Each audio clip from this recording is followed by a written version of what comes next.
Hello ladies and gentlemen, and welcome back to the RENNSPORT Community League. We are here in race number 5 of season number 5 at Daytona.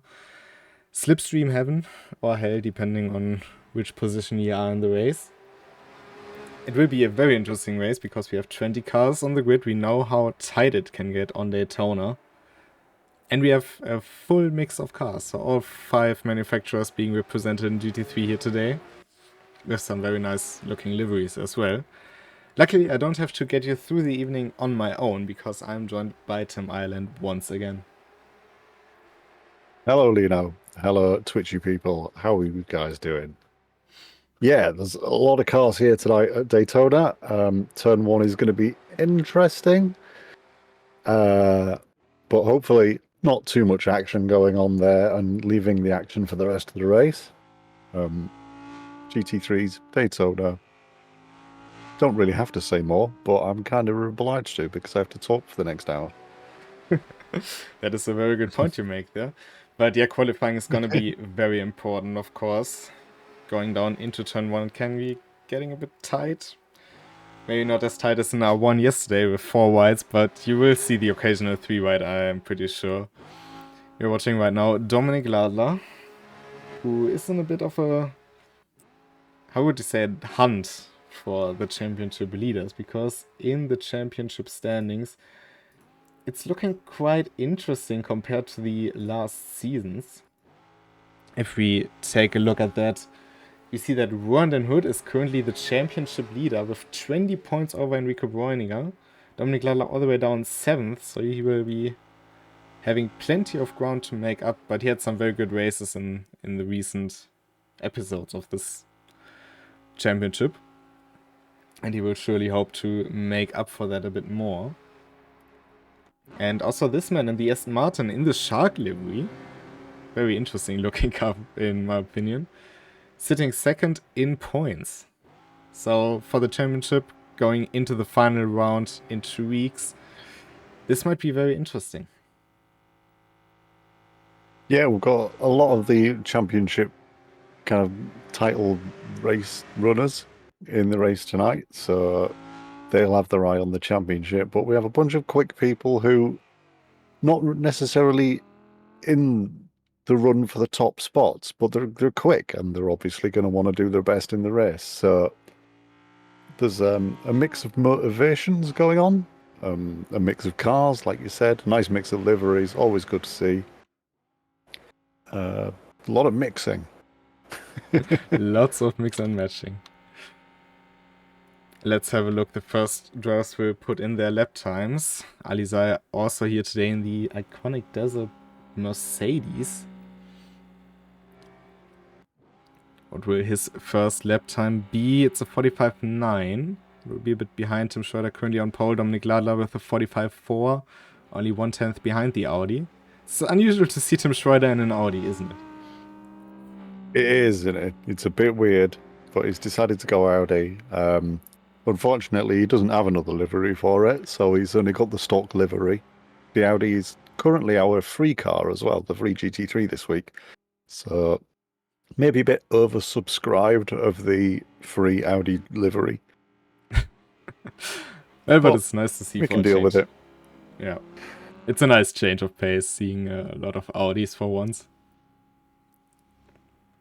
But as a primarily Audi driver, I find myself not being able to drive it when the Audi's free.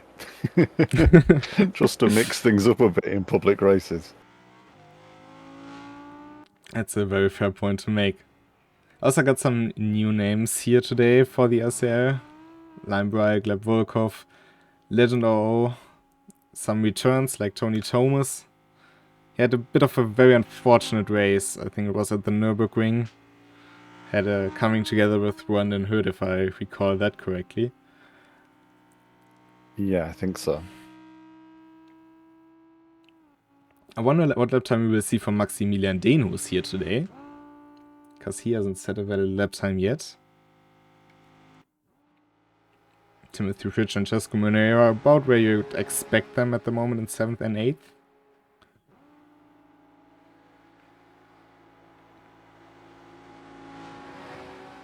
the Audi Yeah, times at the top of the table, not as tight as Rowan de Hood just putting in a lap time, making the top times quite tight, which is what I was going to say. It was they weren't as tight as I thought they were going to be. Well, he was pretty much exactly on pace with Tim Schreider in the first and third sector, only just out about 1.5 tenths in the second sector. But if he can get that figured out with 4 more minutes left on the clock, while Maximilian Dehn goes first, sorry. Timing tower a bit behind. He does a 45-0 and puts it on pole. Provisionally, that is, but that's a statement from the German. Yeah, for sure. He's 0.2 of a second faster than Tim Schroeder right now. Now, where do you stand on getting times that start with a 0? So, for me, it's always like, oh, if I'd gone that little bit faster, I would have been a 44. But some people seem perfectly happy with a 000. Well, a 000 I like. I like even numbers. But yeah, if it was like Maximilian Dehn's 45-0 I would be like, only 20 thousandths of a second. There's something psychologically good about being in the 1 second in front of other people bracket, I think. Yeah, it very much is. I think we might see an improvement here for Ali Zaher. Might be enough for 4th. If he had kept it tight in the last sector, which is pretty much only the bus stop. Comes across the line. It is an improvement, but it's only 7 thousandths behind Rowan den Hood. Just not enough for an improvement. The Dutchman hanging on to the second row for now. Top 5 currently all within half a second, which is pretty good going. Yeah, of course, the time differences at Daytona, they are kind of negated in the race due to the slipstream. So if you can keep that pace on, Enrico Breuning got too early on throttle through the horseshoe. So that was his last lap time gone. But yeah, if you can keep it on that pace in the race, you will stay in slipstream and you have a good shot of staying competitive during the race.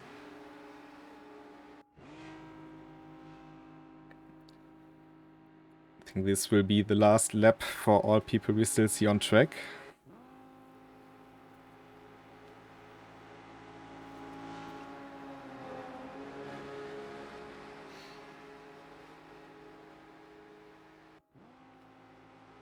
But as said, in 2 weeks there will be the season finale of RCL Season 5.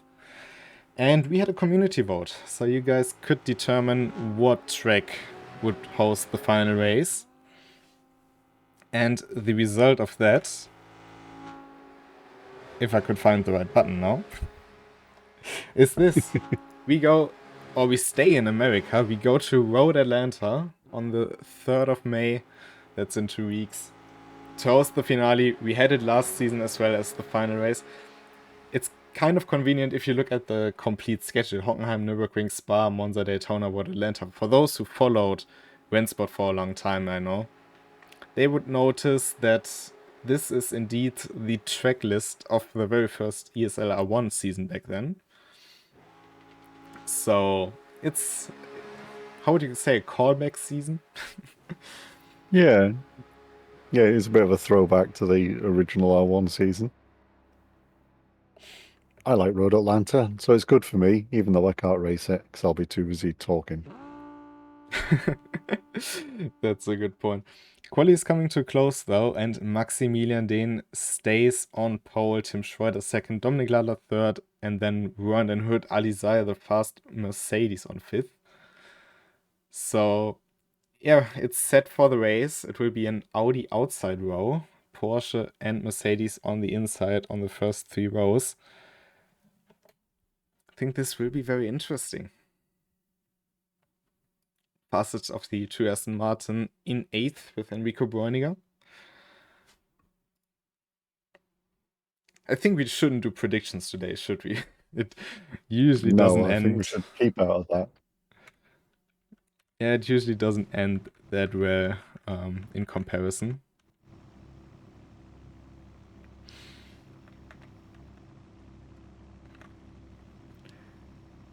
But yeah, we will have 20 GT3s or 18 GT3s down into turn 1. That will certainly be interesting. And 45 minutes, it's quite a distance. But in Slipstream, that could lead to very long-lasting battles on track. And we can hear the engines rev up in the background. And there you can see Porsche, Audi, Porsche, Audi. And we go racing in Season 5, Round 5, and it's a not-so-good getaway for Tim Schroeder, who's immediately passed by Ronin Hood and has Dominic Ladler on the inside. Further down, Chico and Alizai having quite a good start.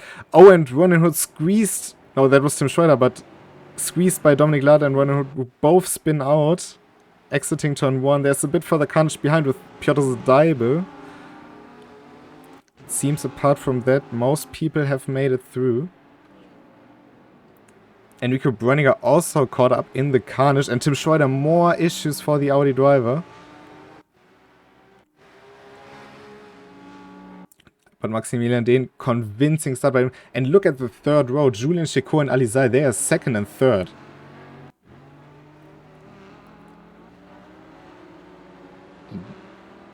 Rowan de Hood right now, down in 16th place after a terrible first few corners. He's going to be fighting to make some time back up after that one. And Dominic Ladler with quite some damage on the front left after that. It wasn't a dream start, at least for quite a lot of people, but the front few drivers, they can't really complain. We have Timothy Fridge up into 5th, Cesco Monuera into 7th, from 9th and 10th respectively. Even though Timothy Fridge has the Audi of World of Online Racing, which is a bit weird name to say, just behind. Some slight damage on the front right of his car.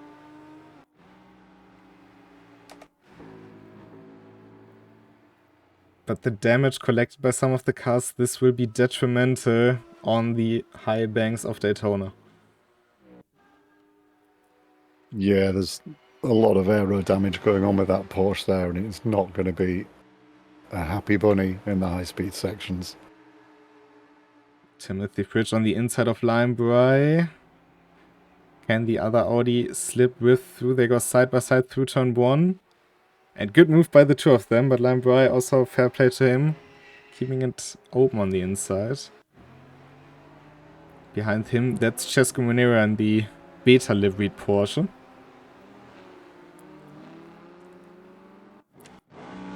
And up front, Julian Chicon, a lot of pressure from Alizar here.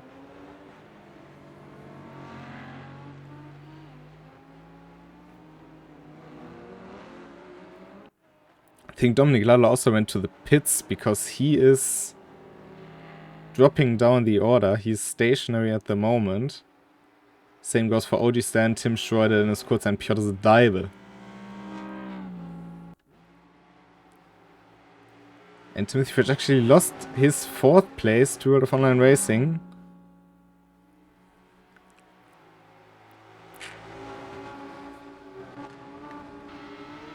Yeah, Dennis Kurtz are just leaving the pits now. OG Stan, Tim Schroeder, Dominic Ladler are all behind him. Dennis Kurtz unfortunately getting a drive-through penalty as well.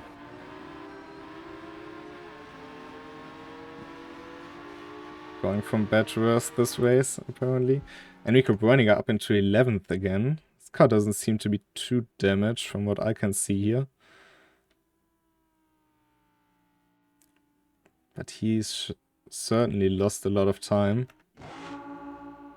Tony Tumas on the outside of, I think that's Legend 00 with some damage on the front left. And there you can see just a tiny bit more speed you get from a intact car compared to a not intact car. Can he stick it around the outside? Oh, very late braking for... Oh, and clips the inside barrier and spins out. It could have been a very good move to salvage the position, but just turned in too early or too harsh. Yeah. Yeah, there's only so much these cars can do, and you've got to keep it very, very balanced in those kind of situations.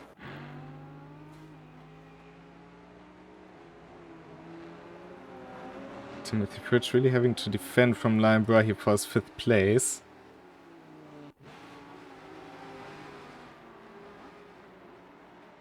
And that also helps Cesco Monoya to catch up, as well as World of Online Racing to basically drive away from the pair.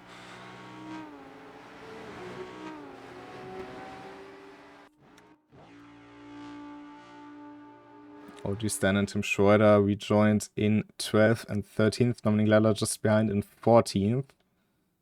So these three still quite close together after their pit stops. Oh, and side by side into the boss of Timothy Fritsch, missing his braking point.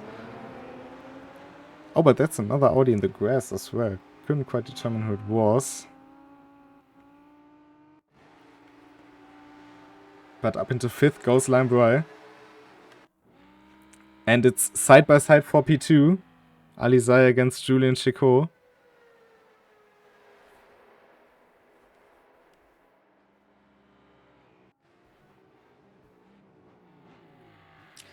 And Chicot spins.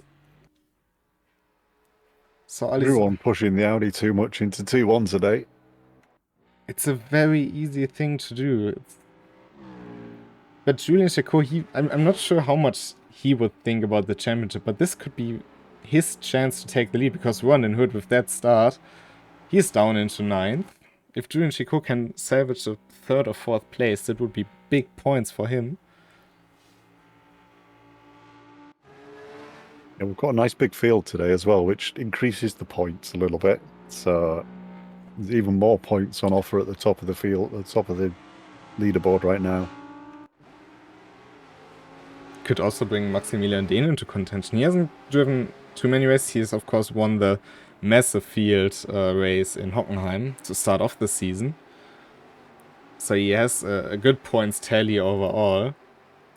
But yeah, in the greater scheme of things, he was a bit further down, about in 6th. I will just have a look.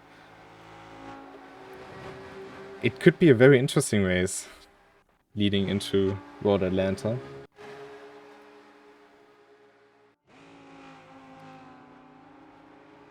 Maximilian Dehn currently 26 points behind Rowan den Hood.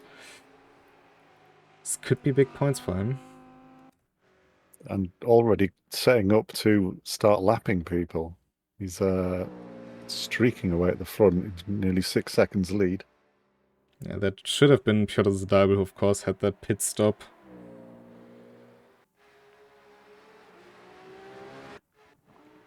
Timothy Fritsch now again getting close to Lime Bry, with Cesco Monueva just 7/10 behind him. We're only 7 minutes into this race. And, oh, both misbraking into turn 1, and that's Cesco Monueva up into 6th. It feels kind of unusual for a Daytona race at the moment, not gonna lie. Yeah, it's something just seems different about it. It's usually a race you would expect from Road Atlanta, with the chaos unfolding.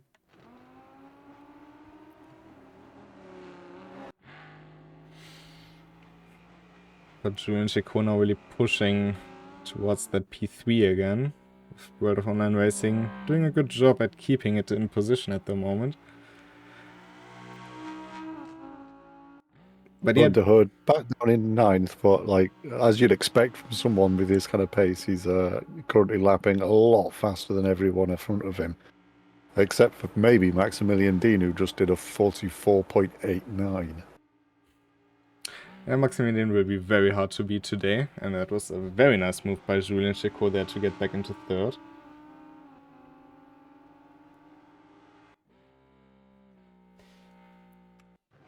But yeah, One has plenty of positions to catch up, basically. His basically salvation is a bit that Enrico Bräuniger is just a position behind him. Which, of course, is his closest rival in the championship. Yeah, and he's currently lapping about 1.5 seconds faster than Enrico Bräuniger, so he's widening that gap up. Enrico is quite a way behind because of the pit stop. So he's got a fairly decent gap back to Enrico Bräuninger.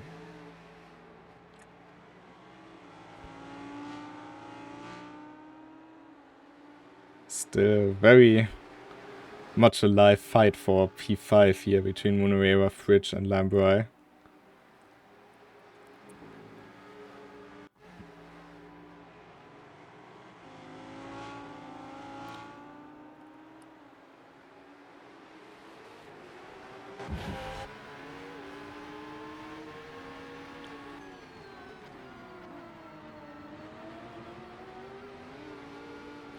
We have a couple of groups forming now in the grid. Of course, up front, Maximilian, Dehn and Alisa, a bit of a group in their own.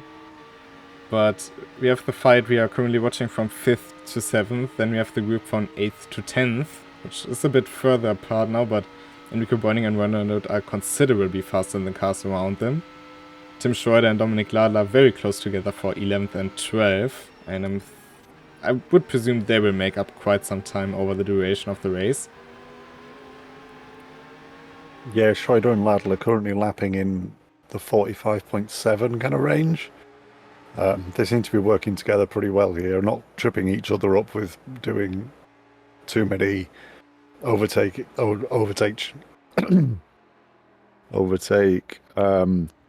attempts.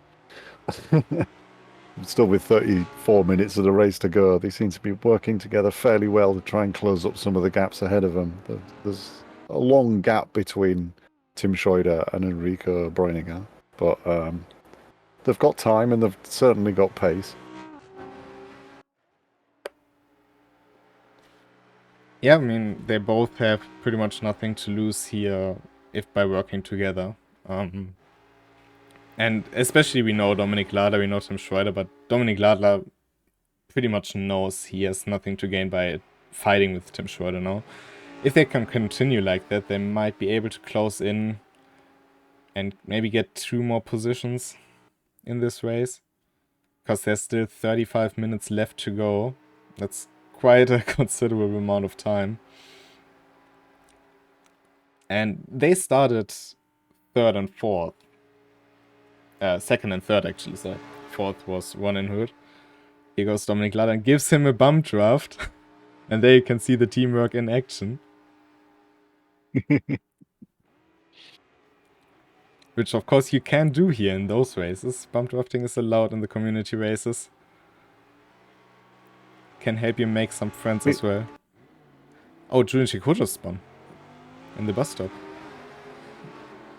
Oh, that was an unfortunate one for Julian Chico. It's easy to do. I don't know how many of these guys normally drive the Audi, but it can be a very different beast to drive from some of the other cars. It's one of the I think it's the only mid-engine car we have right now in the GT3s. Yeah. So it definitely behaves like one when you're driving it. So if you're not used to it, the sudden amount of rotation you get can really catch you out. Julian Chico comes into the pits.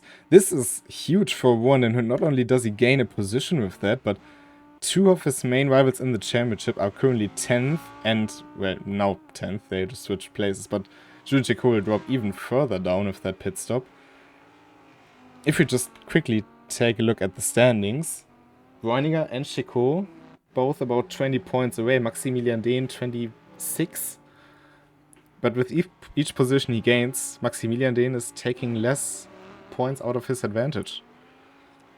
So this could be the salvation for Ron Hood, who had a so unlucky start with the collision with Schroeder and Ladler. Not quite sure what happened. That was just Tim Schroeder in the middle of the two and squeezed together. It's into Daytona, turn 1. Hard to tell who moved wrong there. So we're going to assume racing incident there.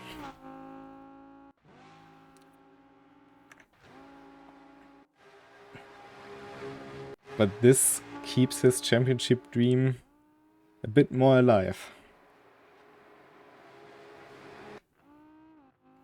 Stu Monera and Tim Fritsch seem to be gapping Limebry a little bit now. They've pulled out nearly a second and a half.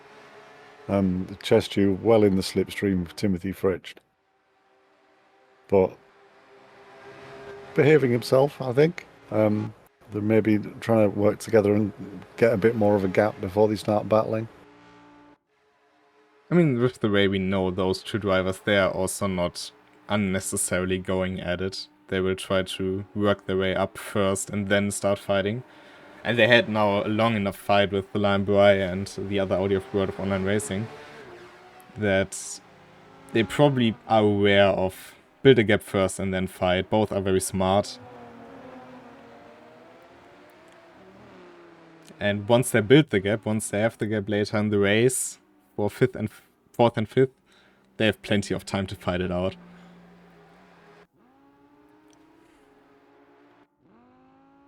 Yeah, for sure. Rowan de Hood just behind Linebry, by about 3 seconds, but he's gaining about a second a lap right now, so it'll be a few laps before he catches up. Linebry's pace seems to be falling off a little bit, but he seems to be holding his own. Yeah, I mean, what you said previously about the Audi, that's very much the case. The way I like to describe it, which I have to reform a bit because otherwise it would probably get the VOD on Twitch deleted. The Porsche and the Audi, they're both cars that are trying to kill you, if that's how you would like to describe it. But the Porsche announces it. So the Porsche, it tells you, hey, look, I like you, but I'm going to kill you in the next turn unless you do this and this. So it gives you time to react. It's very gentle. If it does kill you, it's very violent, but he tells you at least. With the Audi, it's not really the case. With the Audi, it's more like, yeah, I will be fine in that turn, and then backstabbing you. So yeah, it is very aggressive through the turn, and I think that's what caused Julian Chicot to lose it through bus stop and also into turn 1. Audi Stan, I think that is coming out of the pits as well. Another pit stop or drive through, not quite sure. But yeah, the Audi is a lot more violent through the turn and very much surprising. And if you're not used to that, if you are just switching to that car for this very event, like some drivers did, it can catch you out because you really have to get used to it. And you see Ron and Hood and Linebry both being very aggressive with the car, which you can do. You just have to be able to anticipate what the car is doing. And they go side by side onto the oval. Linebry seems to have a bit of better exit, but Ron and Hood will be low on the banking, which is always preferable. But has to drop in behind for now.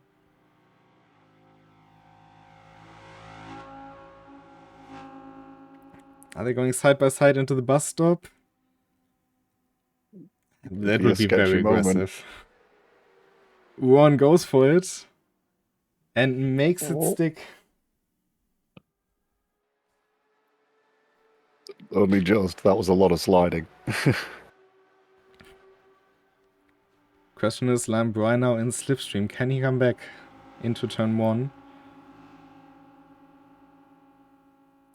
He has the run, but I think he went out a bit too early.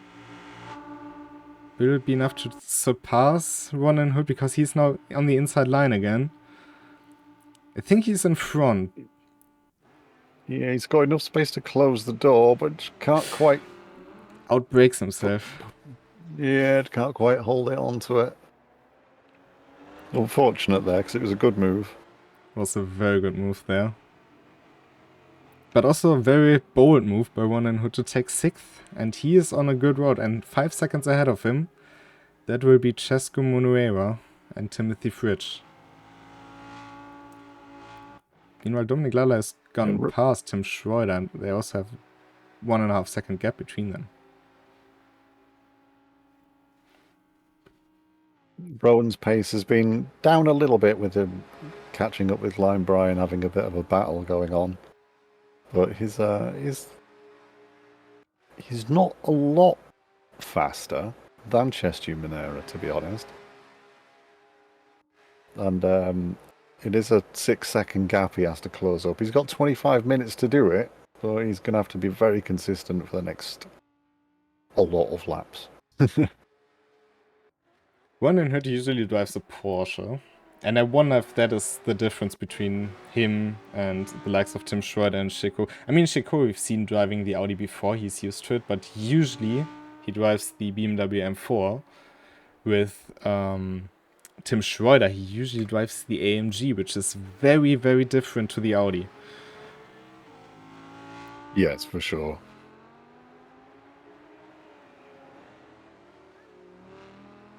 The way I always think of it is the front engine cars tend to understeer and the rear engine cars tend to oversteer. So you kind of cleverly think, I'll put the engine in the middle. But what that then does is it understeers and oversteers just at different times. Which Lambo just likes to showcase to us.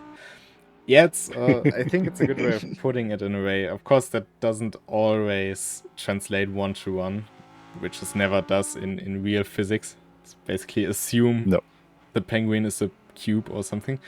But the Audi is one of the shortest GT3s of them all. And by that, I don't only mean the chassis side, but also if we take a look at World of Online Racing here, the wheels are super close together. Now, the way to describe it is basically the further apart the wheels are, the more stable the car is and the lazier it gets. So, if you... I think a good way to describe this is an experiment most of you probably did in school, where you sit on a chair, like on a spinning chair, and the closer you move your arms and your legs to your body, the faster you spin. And yes. That's the same principle in a car. So the closer the wheels are together, the easier it is to rotate it, but also the more nervous it gets. The Audi mid-engine, super short wheelbase, and actually quite a narrow track width as well for a GT3. That one moves around very, very easily. Porsche, for example, is a tiny bit longer. So not only does it have the engine in the back, but it also helps with stabilizing the car. Same goes, for example, for other mid-engine cars, like the McLaren 720S GT3. Or the Ferrari 296 GT3. Those are a bit longer as well. And therefore a bit more stable through the turn. So there's a lot to it that makes the Audi so nervous. And of course, the only car it really shares this personality with is the Lamborghini Huracan, which is basically its sibling. Yeah. Audi and Lamborghini essentially developed the car between them up to a certain point. So they're basically the same car. The power of VW.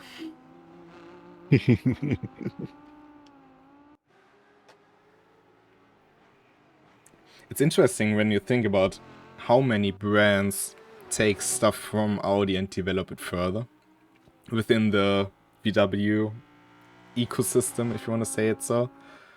Meanwhile, Tim Schroeder has gone back past Dominic Lala and now has the 1.5 second advantage, by the way. And Julian Chico is also catching up to them. So that might be interesting later on for P10. But, yeah, of course, as most of you might know, there are a lot of car brands under the VW umbrella. And most notably, of course, VW and Audi. Porsche is a bit different, so we will ignore that for now. But the Lamborghini Huracan is basically a shared platform, or not basically, but it is a shared platform with the Audi R8. Hence the differences, or the similarities and few differences between the cars, technically. And also has the power plant. Bentley used old engine projects from Audi as well. And so does Bugatti. The engine you see in the Veyron and later in the Chiron was based on a project Audi made with the W12. So a lot of stuff coming from the manufacturer from Ingolstadt. Which is why it's so unfortunate to see them pulling out of GT3 racing. Very much so. The R8 has got a long kind of history in GT3 of being a really good car, and I was sad to see when they decided to pull their support for it. Yeah, it's nice to still see some R8s around driven by priorities, because what Audi did is, in my opinion, one of the greatest stories in GT racing, because they came in and immediately took it to the big boys of Porsche, BMW, Mercedes. Nowadays it feels like they always were, but if you just look 20 years back, they were the newcomers. They were the new guys trying to mess with the big dogs, and they did. They did mess with the big dogs.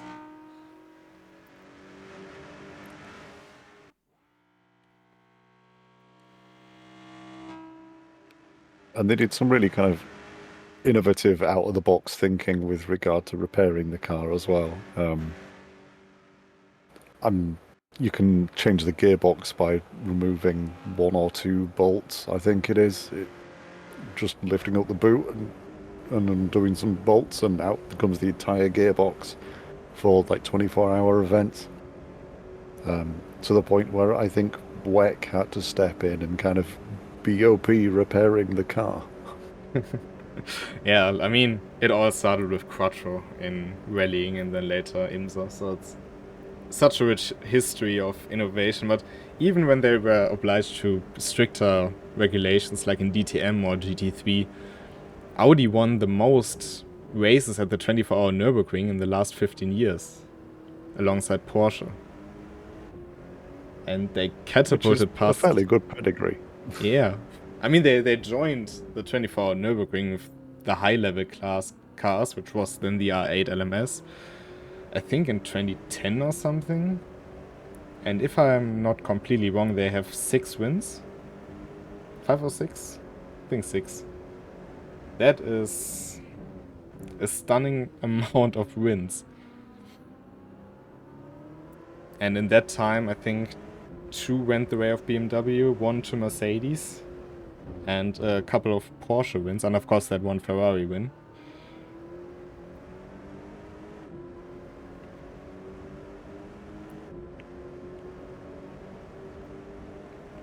So they made up the numbers in a very short amount of time. But with one giant leaving, cool to see still newcomers come in, or not newcomers, but returning names. We are currently watching Enrico Bräuniger in the Aston Martin Vantage, and of course it was present in the GTE class, but Aston Martin in GT3 also was absent for a couple of years until it came back. Yeah, I was also sad to see the GTEs go. They were pretty monster cars. But GT3 has certainly flourished. They're pretty ubiquitous as far as racing sports cars is concerned now. It's the bread and butter of most racing series, and that for good reason. Some might give them flack for what they are, but I actually really like the concept of it. You can buy one car, enter a lot of championships without many issues. Yeah, for sure. Just very convenient. I actually recently had a talk about it, comparing like the current racing classes we have to the ones we had 50 years ago. I mean, back then, the times of the Ford GT and stuff, we didn't really have racing class. We just had build an engine and then build a car around it. That's true. It was very confusing to keep track of, and nowadays it's pretty clear with GT4, GT3, Hypercar, LMP classes. Fairly easy to understand the ladder behind it, but also 20 years ago and 25 years ago in Le Mans, trying to keep track of the classes with LMP 600 and 900, then GT1 in between the two of them, which wasn't the same GT1 it was 5 years ago. It's confusing. It definitely was confusing, and it's an awful lot simpler now. For number of classes, I don't think you can beat the 24-hour Nürburgring, which is just got all of the classes. If you turned up with a car, I'm pretty sure they'd make you a class for it.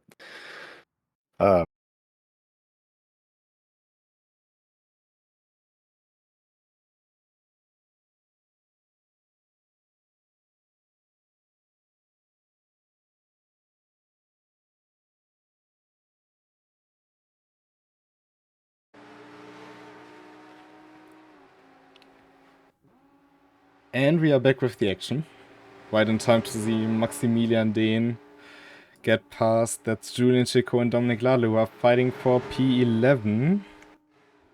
Oh, and Julian Chico using the slipstream for Maximilian Dehn to get past Dominic Ladler. Quite ingenious. I'll also pick up a bit more damage.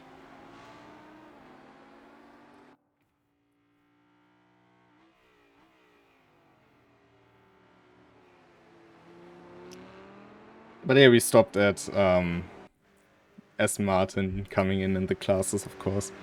Maybe to round this topic up while we go into the last 15 minutes of this race. Well, Enrico Browninghausen has gotten past Tony Thomas for 8th. You will always see manufacturers come and go. I think at the moment we probably have one of the best time motorsports has ever seen. Plenty of action in the likes of Formula 1. Plenty of manufacturers in WEC, both in Hypercar and GT3. IMSA is delivering action pretty much every single time. And we can experience a lot of that in the sim racing world. Both here on RENNSPORT as well as on other platforms. So I think you should be always a bit aware of how good we have it at the moment. Because who knows how it will look in 5 years. Maybe it'll look better, maybe not. But at the moment we pretty much don't have any series that has to scramble for cars just to stay alive. They're all doing pretty decent. Yeah. Obviously, lamenting a bit the loss of the GTMs. It was a class in amongst itself, really, as far as car standards was concerned. But I think switching to GT3s was the right idea for them, even if it's a bit less of its own character. There's still a certain kind of DTM aggressiveness that goes along with the racing, I suppose. So there is that as a saving grace. It's very different GT3 racing to the endurance kind of stuff. It's closer to what we see here today, I think. Yeah. Dominic Ladler and Julian Chico bumper to bumper through the horseshoe.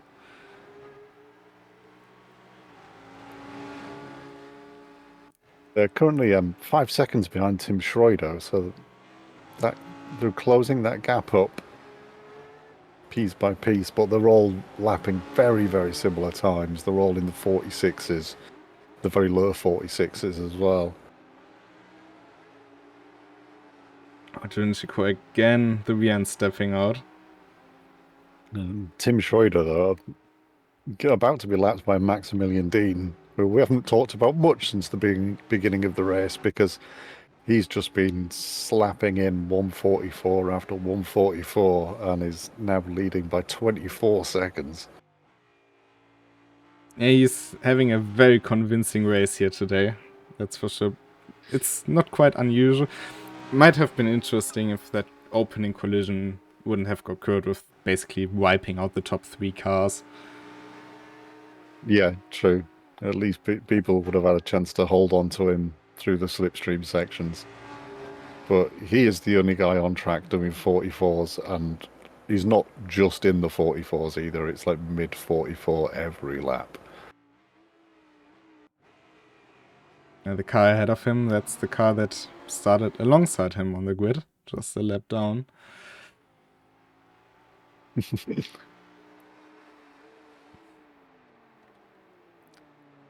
It was a very weird start to the race competitive, but if you think back to Hockenheim, Maximilian Dehn, or also to Spa last time around, Rowan Den Hood gave Maximilian Dehn a very good run for his money. He had to take it on track before running away with it later on. And today he was a bit more lucky in that sense. But as it seems right now, we might crown a new champion this season.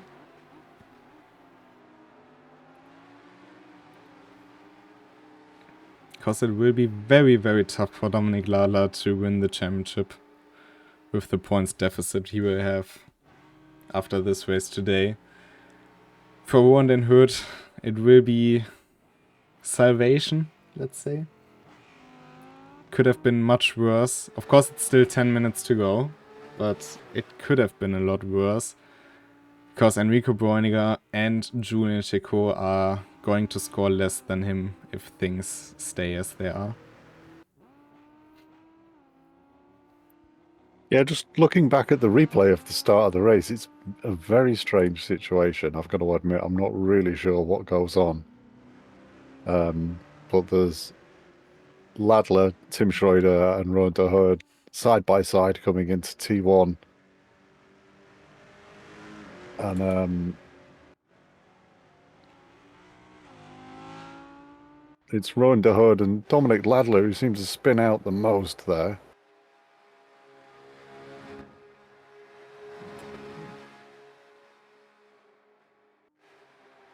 Tim Schroeder seems to do okay out of that. He makes it through turn 1 fine.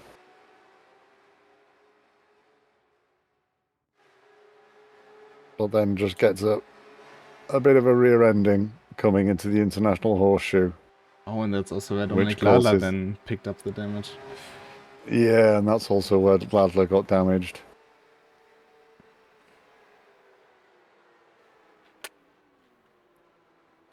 Yeah, you could say it's an unfortunate chain of events. Yeah, for sure. It was very fortunate for a select number of drivers, one of them being Alizai, who has been in P2 for the whole race after that.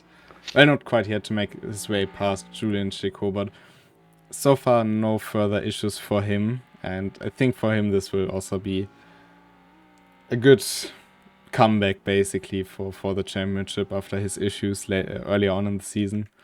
And World of Online Racing, he is in third and he just fought his way up there. He had the longer fights with Timothy Fridge, Cesco Monero and Liam Bry. He's got very good pace though. He's very, very consistent. His best lap is a 45.6.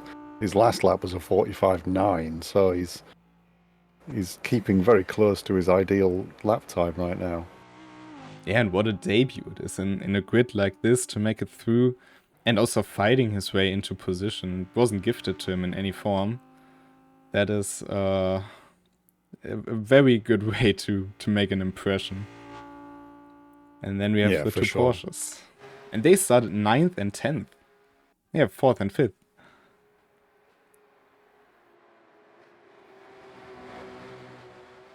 And I gotta say, Cesco Monero, we've seen him, I think, the first race at the Nürburgring. He really couldn't quite go the pace of the other drivers. But now, after this season, he could be a podium contender if this continues like this. Because he's been improving so much over the season. It's been a bit like what we've seen from Timothy Fridge last season, where he picked up his first win. I'm very convinced by him going into season 6. Yeah, it's been a very good performance by him today, that's for sure. And if you ignore the outlier that is Maximilian Dean's lap time, he's pretty up there as far as his best lap time is concerned. So he's definitely done it on merit.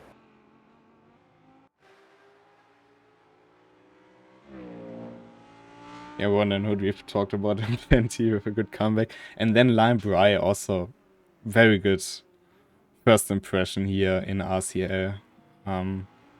It's been a bit of a discussion point, let's say, going into this race. But I think he's proven himself so far in this race. Had a great fight with Ron. Good fights with the two Porsches earlier on. Might get a visit from Enrico Bräuniger because he's up into 8th, 2.4 seconds behind the Audi. He was last at the end of lap 1 basically. And he is back up into 8th. So that's also quite a comeback.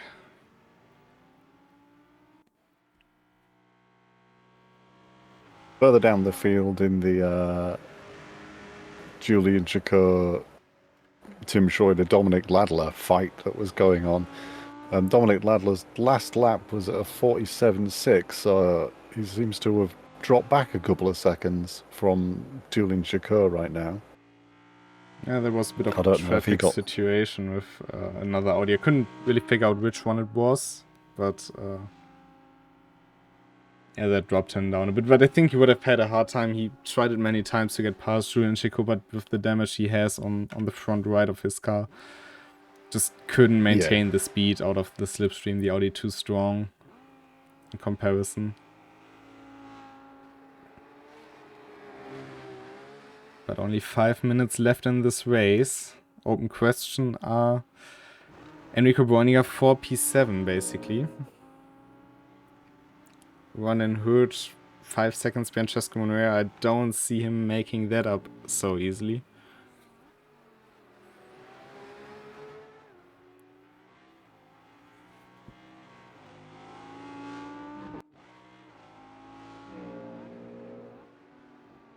Enrico Breininger's vantage is starting to loom fairly big in Linebrai's rearview mirror right now.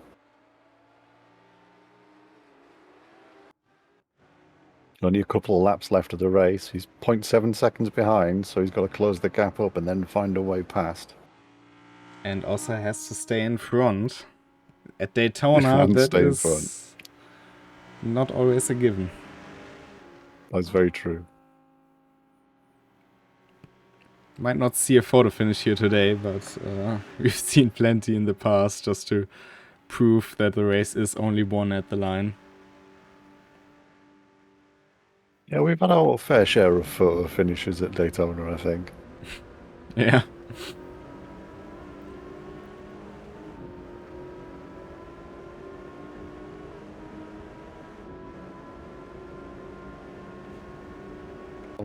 Linebrei and Enrico coming up behind some traffic. Yeah, that Audi not being in the position where it is meant to be, basically. But now Enrico Buoniga to the outside with the overspeed. Now the air is blocking you, basically. They end up on the same speed going into turn 1. Can he make it stick around the outside? Linebrei just too strong on the brakes going into turn 1. Whereas Maximilian Dehn just across the line. It will be 2 more laps after this.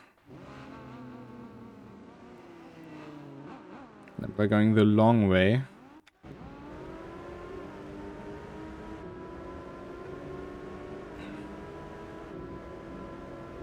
Valuable points for Enrico Buoniga. Yeah, if he can get another position here, it'll definitely help his championship standings. That's the difference between losing out a further 3 points or only 2 to Ron and Hood.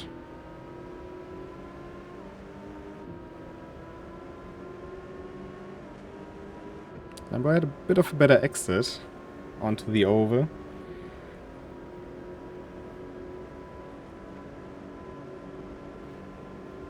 Yeah, he's the smart bunny, which obviously isn't always where you go when you're race driving and trying to do everything all at once. But would he be?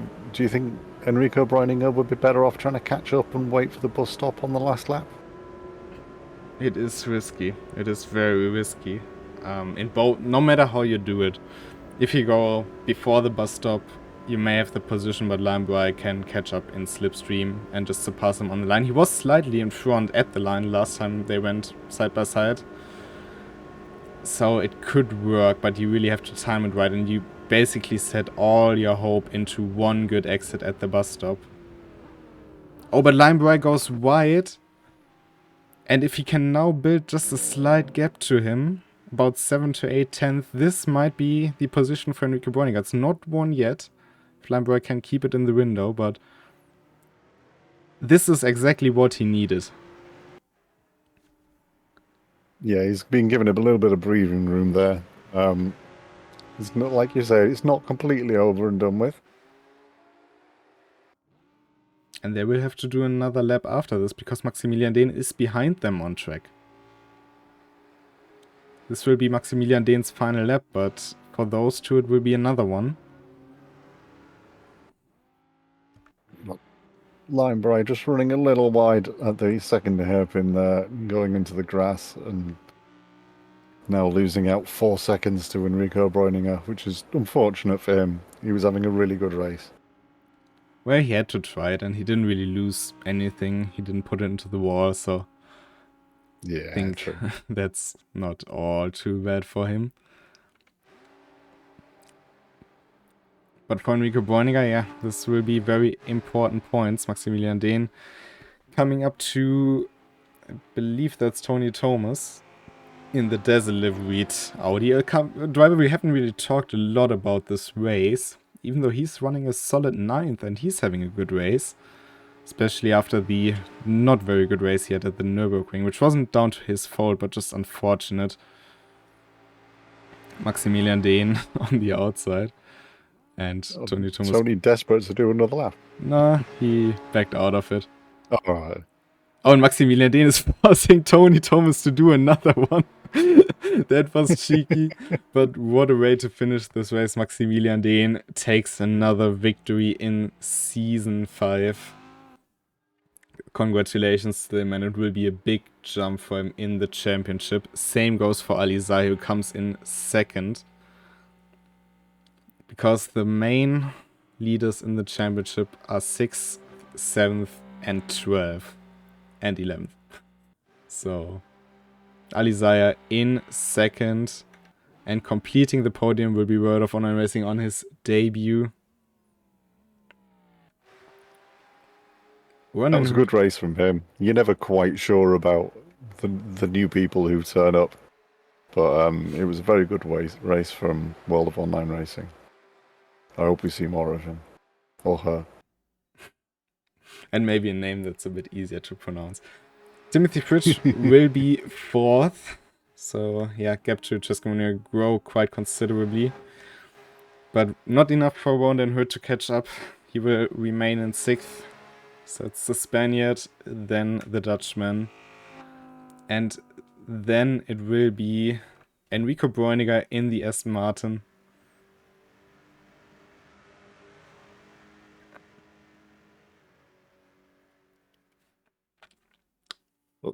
Yeah, probably not the race we were expecting there. Yeah, it's been a very interesting mix. That collision at the start, I think it will be very hard to untangle. It was just 3 cars into one. Tim Schroeder in the middle of 2 cars. Who could have seen whom? But yeah, Tony Thomas across the line doing that extra lap that Maximilian Dehn gifted him. So, yeah, that was this race. I wouldn't have expected that today. But it certainly was very interesting. So in 2 weeks, we will go into season finale, and now with the points even closer than going into Daytona. Might come down to the wire. We have new contenders for the championship, so I'm pretty sure we will crown a new champion, and not a 5th-time RTCL champion in the name of Dominik Ladler. Although he has surprised us in the past, maybe he will surprise us again. Nowadays, I'm not ruling out anything. So, any final words from you? Anything you would have to say to put this race into words? I don't know if I can. I started off saying that was pretty much it. It was GT3s at Daytona. By the end of it, it was GT3s at Daytona, but it was a very different race than I think any of us were expecting it to be. It was highs and lows all around, I think. But it was a great race, and thanks for everyone who turned up and raced it. Your participation, as always, is appreciated. And I'm really looking forward to Road Atlanta. I love Road Atlanta. Some people do, some people won't. But Road Atlanta has never really had a normal race, and after today, I think that will make it even more interesting. So let's wait and see. Next week, of course, Road Atlanta. No, not Road Atlanta. R1 starts with an R, but it's something completely different. Next week, yes, it will still have Road Atlanta next week, because on Sunday we will have the RCE with TCRs at Road Atlanta. On Saturday, RNL, the Nordschleife League, will go into round 2 with the GT3s. And on Friday, R1 groups B and C at Fuji. So if you're looking for racing action, next racing weekend will be a long one yet again. Yeah, that's been it for today. Thank you all for watching. And until then, have a great time and goodbye.